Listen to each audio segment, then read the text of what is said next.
Ayub aytat, halovatda aytgan. Alloh taolo iblisni la'nat qilib qaraganda iblis mo'nat suradi. Shunda Alloh taolo mo'nat berdi. Shunda aytdi o'shal iblis, men ulug'luğuna ant ichib aytaman. Men shu bendengni ko'kragidan taqir chiqpayman, o'sha jani chiqqancha ko'kragida juraman dedi-da. Alloh taolo da aytdi, men o'z ulug'luğuma ant ichib aytaman. Men tavbani to'sboyman shu bendemdan, shu jani denesidan chiqqancha tavbasini to'sboyman, tavbalar qilsa qabul qilaman. Mana sizlar qarag'ila Alloh taolaning rahmatini, Alloh taolaning mehribonligini bendelerine. Günah qilsalar Alloh taolo ularni mo'min deb atadi. Günah qilgandan keyin deydi, mana shu oyatda mana. Tavba qilganlar Alloh taolaga bardinglar. O mo'minlar deb o'sha gunohkorlarni mo'min deb atadi. Shunda sizlar mumkin do'zaxdan qutulasizlar. Alloh taolaning rahmati barakali shu darajagacha. Jana Alloh taolo o'sha bendelerini yaxshi ko'radi, bundan keyin. Ana oyatda aytadi, Alloh taolo yaxshi ko'radi tavba qilganlarni, jana yaxshi ko'radi toza bendelerini. Payg'ambar sallallohu aytgan, bir gunohga tavba qilsa, o'sha gunohni jasovaganday bo'lib qoladgan-da. Ali ibn Abi Talib raziyallohu taolo aytadi, bir kishi Hazrat Alidan so'radi. Men bir gunohni jasab qo'ydim dedilar. Hazrat Ali aytdi, Allohga tavba qil dedi. Ana ikkinchi o'sha gunohni jasovagin dedi. Men o'sha gunohni jasadim, tavba qildim o'shanday. Keyindan qayda o'sha gunohni jasadim dedi, boyagi kishi aytadi. Hazrat Ali aytdi, dag'li o'sha Alloh taolo tavba qilib, boshqa o'sha gunohga qaytmagin dedi. Men qanchagacha tushuntiring desam, shayton o'sha to'silib qolgancha dedi-da. Ne shayton sen o'sha gunohni qildirib qo'yguncha, o'sha gunohni qilding vaqtdan tavba qilaver. Kechalar tavba qildim, bugun gunoh qildim, da tavba qilsam qabul bo'lmaydi deb umidimni buzaverman dedi-da. Mujohid aytadi, Alloh taolo Qur'onda shu aytgan so'zi joyida tavba, Alloh taolo tavba qilish kerak. Kim yomon ish qilsa, jahillik bilan. Jahillik degani atayin gunoh ish qilsa-da degani. Keyin Alloh o'tmay darrov tavba qilsa, tavbasi qabul bo'ladi. Yani bardığlı nerse ölümden başkası yakın. Şunun için günah kıldı yakın arada, tez arada tövbe kılış gerek dedi de. Abu Hurayra rivayet kılıp aytat, Peygamber sallallahu aytgan eken, bir kişi bir günahını jasasa, ana aytsa, o Rabbim men günahını jasap koydum. Men bir günah işte jasadım, mening günahımı kechirgin dese.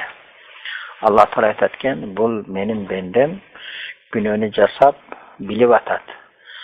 Onun Rabbisi günahlar kechiradi ekanligini bilib atat. Jana shu gunoh qilganda o'sha azobga qarmashini bilib atat.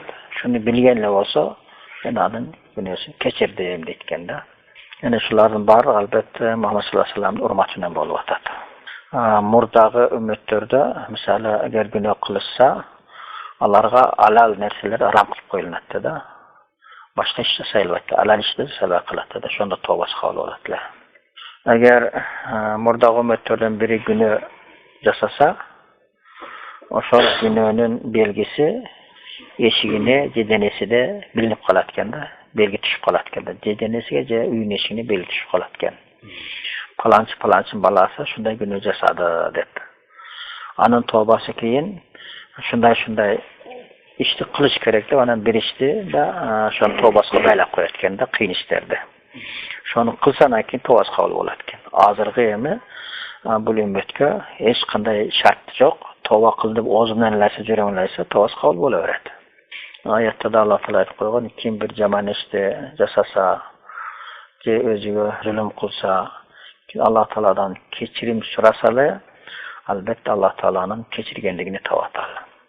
O'shandaqdan har bir musulmonga vojib tegishli Alloh taologa tavba qilib tursin, taatqanda da kechirganda da tavba bilan tursin. Mujohid aytadi, kim shu kechqurun bo'lganda, ertaga turganda tavba qilib tursa, zolimlardan bo'lib qoladi. O'shandaqdan vojib har bir odamga Alloh taolo tavba qilib turish kerak, har bir soat sayin, har bir vaqt sayin. Besh namozni o'zi o'qib tursin. Sebebi Allah Teala şu 5 vakt namazı tazalaş üçün kılıp koygan bendilerin günesini. Çoğun güneler kılvasa, kichine güneler şu namaz okuyan sayın juğulup tazalanıp ketaveradi. Alkama aytat, Abdullah ibn Mas'ud'dan, Allah razı olsun. Bir kişi Peygamber sallallahu aleyhi ve sellem ya Resulallah, Allah'ın elçisi, men bir ayalga jolugup, bakın içinde şonu özüme tartıp kucaktab, övüp, kucaktadım dedi de. Ağa bardık işler jasadım, şunçalık cinsi memle kılmadım da. Peygamber sallallahu aleyhi ve sellem biraz inçikoy olturdular, şul ayat düştü. Namaz okuğun sen, gündüzgün iki tarafında, tündün vaktlarında. Al degeni, Allah için sen gündüzün iki tarafında degeni, al bamdat menen, peşin menen asırda okuğun. Tüngü vaktlara degeni, Şam'da, Kıtanda okuğun, dedi. Şu namazlarda okup жүрсең, şu жақсылық işlerin, günü işlerin getirip koyat dedi. Al degeni şu 5 vakt namazda okusan, şu 5 vakt arasında bolan günelerde kafarat kılıp joyup jiberet. Al degeni, biroq çoğun güne bolos, çoğun güne albatta tobaga muhtaç oladi. Ne bu zikrali zikrin degeni, tova qiluvchilarning tavbasi shunday bo'ladi. Tova qilgan, gunoh qilgandan keyin ortdan bir yaxshilik ish jasash kerak so'zsiz. Shunda Payg'ambar sallam kishini chaqirib oldi dag'in. Shu oyatlarni o'qib berdi. Keyin Hazrati Marat ya Rasululloh, bu oyat shu kishiga tandiq bu, je bor odamlarga teshasi bor dedi. Payg'ambar sallam aytdi, "Yo'q, bor odamlarga teshasi bor. Kim shunday kishini gunoh qilsa, ortdan shu namoz o'qisa, shu namoz gunohni joyib yuraveradi." Orwa Yunus ibn Hasan Payg'ambar sallamdan aytadi, hech bir bende yo'q, biroq har bir bendede iki jelkasida ikkita farishta bor. Biroq o'ng jaqdagi farishta so'l jaqdagi farishtaga amir bo'layotganda, bir bende bir gunoh ishni qilsa, o'sha so'l jaqdagi farishta o'ng jaqdagi farishtadan so'rayotganda jazoymi deb. Al o'ng jaqdagi farishta aytayotgan, jazvoy tur deb qo'y. Tag'in 5 gunoh qilgancha deyotganda. Keyin 5 kun jasagandan keyin emi jazoymi deyotganda, yo'q deb qo'y, ortdan bir yaxshilik qilgancha deyotgan. Ortdan bir yaxshilik qilsa, o'ng jaqdagi farishta aytgan, bizga shunday xabar etgan, bu albatta bir yaxshilik 10 yaxshilikqa ko'payadi deganlar.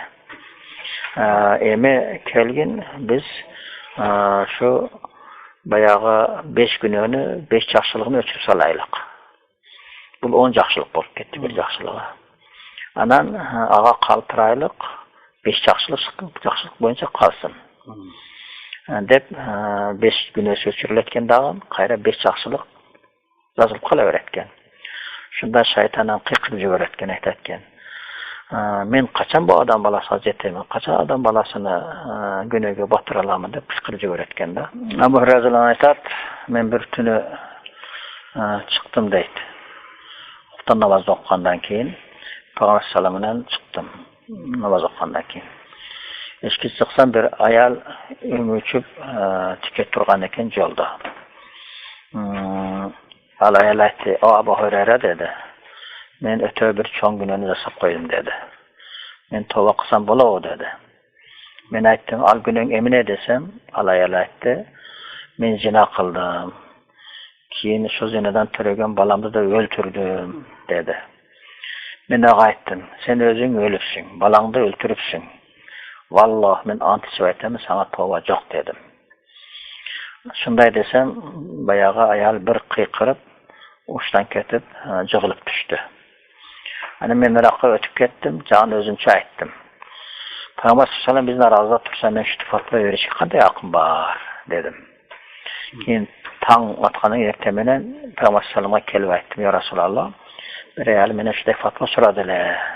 Borada ertamidan fatva so'radilar, shunday jo'nunda. Men ularga fatva berdim, shunday deb dedi-da. Keyin Payg'ambar sollallohu alayhi vasallam aytdi, "Inna lillahi va inna ilayhi raji'un." Sen valloh ey Abu Hurayra o'zingni o'libsin, ana o'ltiribsin dedi. Sen qayoqqa yurasың, mana oyatni bilmaysingmi dedi. Mana kim o'sha Alloh taologa boshqa xudoyni qo'shib davlab shirk keltirib esa, Allah Taala aram kılgan nafsni jandi öldürüvese, biroq haqiqat öldürse meyli. Zina kılışvasa dedi. Şunday çoğun günler kılgan adamlardan günelerini Allah Taala жақсылық almashtırıp koyat. Sebep Allah Taala kechirimdi, urayımdı uzat dedi. Şunday ayet bilbeysin mi dedi. Keyin çıktım dedi Abu Hurayra Peygamber aldından çıqqan avalda Medine'nin köçelerinde. Sorap kim bana aytıp beret, şu bugün ertemine fatva soran ayal uyunu, şu yönde fatva soran dep. Arkimden sorap köçelerde kıdır bilsem, jasballar Abu Hurayra cindi olup kaptır dep, cindiga da çıkarıp koyuştu.